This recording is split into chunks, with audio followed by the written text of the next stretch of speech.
रामकृष्ण हरी मित्रांनो, कसे आहात आपण सर्व? तर मित्रांनो, काल पेट्रोल पंपावरती गेलो होतो. माझ्याकडे बुलेट आहे, बुलेट घेऊन गेलो पेट्रोल भरण्यासाठी. आता पॉवर पेट्रोलची किंमत झाली 124 रुपये आणि जे आपलं साधं पेट्रोल आहे, तर साधा पेट्रोलची किंमत आहे 113 रुपये, 112.85 असं काहीतरी आहे. तर मी गेलो पेट्रोल भरायला. तर त्या माणसाला मी सहज म्हटलं, अरे पेट्रोलचे भाव खूप झाले. म्हटलं आता 124 रुपये आणि 113 रुपये आणि बुलेट तर ॲव्हरेज पण देत नाही म्हटलंय.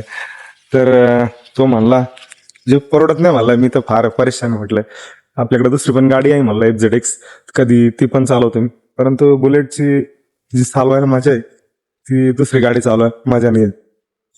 तर तो भाऊ मला बोलला, तो सेम माझ्याच वयाचा होता, 30 एक वर्ष वय असेल त्याचं, 28-29, पेट्रोल पंपावर काम करत होतो. तो बोलला म्हणे, भाऊ मला दिवाळीला बुलेट घ्यायची म्हणे.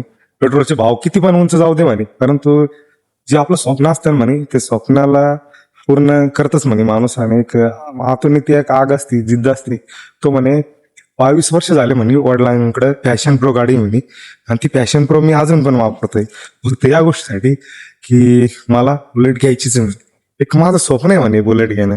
पेट्रोलचे भाव उद्या 150 रुपयावर पण गेले तरी मी बुलेट घेणार म्हणे आणि चालवणार. एक प्रत्येकाचं वेगवेगळं स्वप्न असतं आणि ते माझं स्वप्न आहे म्हणे. तर ते पंपावर बोलताना मला तो बोलला, तर मला ती गोष्ट मला खूप आवडली. बऱ्याचदा काय होतं, आज माझ्याकडे बुलेट आहे, मी बुलेट वापरतो, FZX आहे, बरोबर आहे. बऱ्याच जणांचं स्वप्न असतं हो FZX घेणं, बुलेट घेणं, बरोबर आहे. आपण ती गोष्ट जगत असतो, परंतु आयुष्यामध्ये माणूस दुःखी केव्हा होतो माहिती आहे का? माणूस समाधानी नसतो. माणसाला नाही वाटतं काहीतरी वेगळं पाहिजे आपल्याकडे. जे आज मी बुलेट घेतली तर उद्या आज मला वाटेल की मला थार पाहिजे, थार घेतली तर फॉर्च्युनर पाहिजे, फॉर्च्युनर घेतली तर लँड रोव्हर पाहिजे, असं वेगळं. किंवा मग डायरेक्ट ती आपली कोणती गाडी आहे 2.5-3 करोडची, मग तिच्यातून डायरेक्ट ती इगल बाहेर येतो बघा, त्या गाडीचं नाव काय मला सुचना, रॉल्स रॉयल्स. हा, त्यावेळेस आपलं ते स्वप्न असेल, बरोबर आहे. आज जर आपलं घर झालं तर उद्या वाटतं बंगला पाहिजे. म्हणजे माणूस सुखी नाही आयुष्यामध्ये ह्या गोष्टी म्हणून सुखी नाही की तो समाधानी नाही.